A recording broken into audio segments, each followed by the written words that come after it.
34 लड़कियां गायब लेकिन रिकॉर्ड नहीं, जांच में सन्नाटा। राड़ेगांव केस में बड़ा ट्विस्ट। 34 लड़कियों की कथित तस्करी, लव जिहाद के आरोप और अचानक भड़कता माहौल। महाराष्ट्र के यवतमाल का राड़ेगांव। यहाँ कुछ दिनों तक डर, गुस्सा और अफवाहों ने हालात बदल दिए, लेकिन अब पुलिस जांच ने जो सच सामने रखा वो पूरी कहानी को एक नया मोड़ देता है। राड़ेगांव एक शांत आदिवासी इलाका, जहाँ अचानक खबर फैलती है कि 34 लड़कियां गायब है, तस्करी हो रही है, धर्मांतरण कराया जा रहा है। खबर जंगल में आग की तरफ फैलती है। बाजार बंद, सड़कों पर प्रदर्शन, टायर जलते हैं और माहौल पूरी तरह तनाव में बदल जाता है। लेकिन अब पुलिस ने हर पहलू से जांच की तो कहानी बदलती नजर आई। जिला पुलिस अधीक्षक कुमार चिता के मुताबिक अब तक की जांच में 34 लड़कियों के गायब होने, मानव तस्करी या धर्मांतरण का कोई ठोस मामला दर्ज नहीं मिला। यानी जिन आरोपों ने पूरा इलाके को हिला दिया, उनकी पुष्टि कहीं भी नहीं हो पाई। इसी बीच सत्यशोधक समिति की लीलाताई भेले और किशोर तिवारी सामने आते हैं और आरोप लगाते हैं कि इस पूरे मुद्दे को जानबूझकर हवा दी गई ताकि समाज में जातीय और धार्मिक तनाव पैदा हो सके। किशोर तिवारी का कहना है कि बिना सबूत के इतने गंभीर आरोप लगाना न सिर्फ कानून व्यवस्था के लिए खतरा है, बल्कि पूरे इलाके की छवि को भी नुकसान पहुंचाता है। उन्होंने मांग की है कि इस मामले की पूरी सच्चाई सामने लाई जाए और गलत जानकारी फैलाने वालों पर सख्त कार्रवाई हो। भाऊ, एकूणच आज तुम्ही राळेगाव या ठिकाणी आलेले आहेत। गेल्या 2-3 दिवसापासून राळेगावमध्ये ज्या 34 मुलीच्या मानवी तस्करी संदर्भात जे काही प्रकरण घडून आलं आणि त्या संदर्भात तुम्ही आज या ठिकाणी पत्रकार परिषद घेतलेली आहे, काय विषय आहे भाऊ एकूणच? नाही, गंभीरता बघून मी आलो। तर पोलीस अधिकारी, जे चौकशी अधिकारी आहे, ज्यांनी रिपोर्ट अहवालही सादर करून दिला, त्यांनी पहिलेच आमचं पूर्ण म्हणजे जेवढी गंभीरता ती काढून टाकली की ते म्हणाले की एकही प्रकरण नाही आहे आणि आमच्याकडे एकही तक्रार नाही आहे आणि आम्ही हे प्रकरण क्लोज केलं आहे। त्याच्यानंतर आम्ही त्यांना म्हटलं यादी तरी द्या, तर यादी द्यायलाही तयार नाही।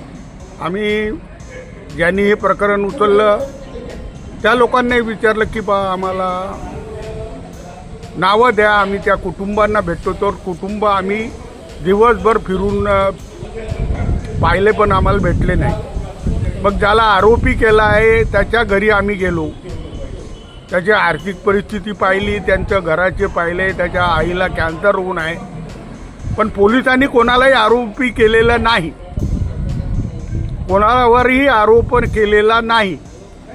पोलिसाकडे कोणतीही माहिती नाही किंवा कोणताही पुरावा नाही आणि पोलीस चक्क सांगत आहे की असं काही प्रकरण झालेलं नाही।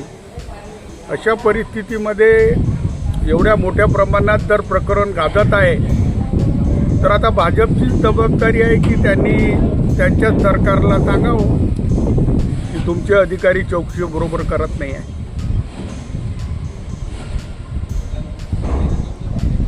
भाऊजी, ती ऑडिओ क्लिप जी व्हायरल झाली त्याच्याबद्दल तुम्ही त्या जे चौकशी अधिकारी त्यांच्याशी बोलले का? म्हणजे त्याची सत्यता काय आहे? म्हणजे नाही, ते म्हणतात ती 6 महिने जुनी आहे आणि ऑडिओ क्लिप बोगस आहे आणि ज्याची ऑडिओ क्लिप आहे म्हणते ती मुलगी डिनाय करत आहे।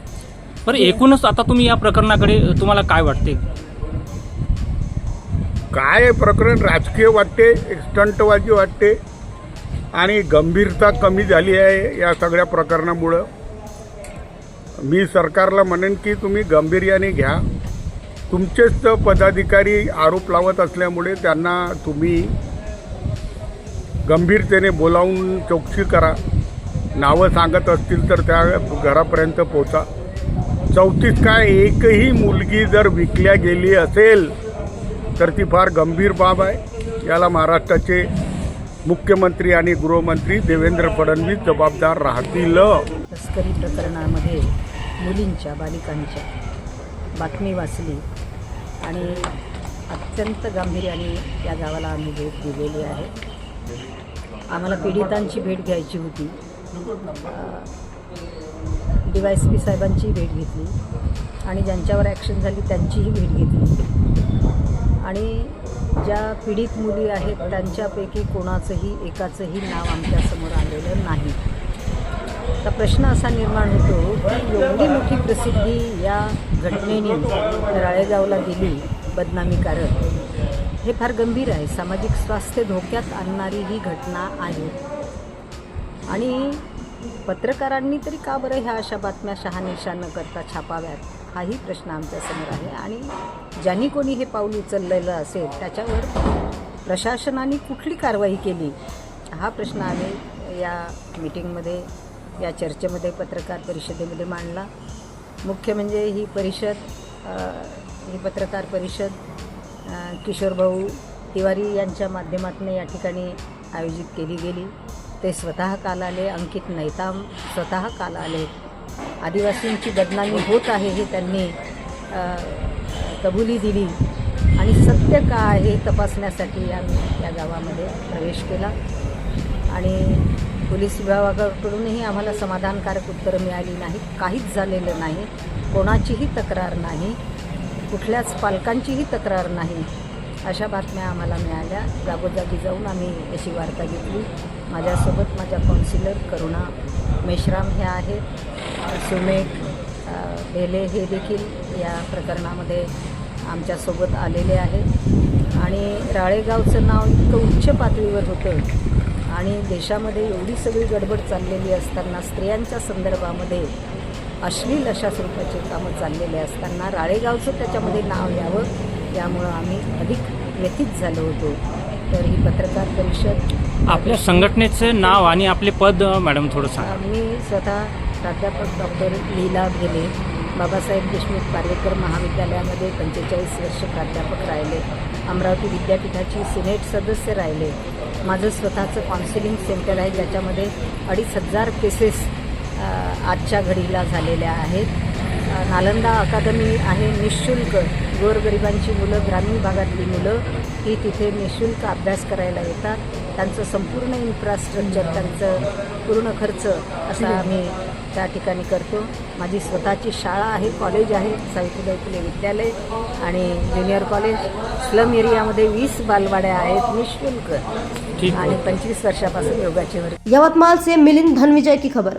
निष्पक्षता का कदम, आपकी हर समस्या में आपसे पहले दिखेंगे हम हैं न्यूज फर्स्ट. ईश्वर का सच, हमारा साहस और आपका विश्वास. सच, साहस और विश्वास. अगर आप ये वीडियो YouTube पर देख रहे हैं तो हमारे चैनल को सब्सक्राइब कर बेल आइकन दबाएं.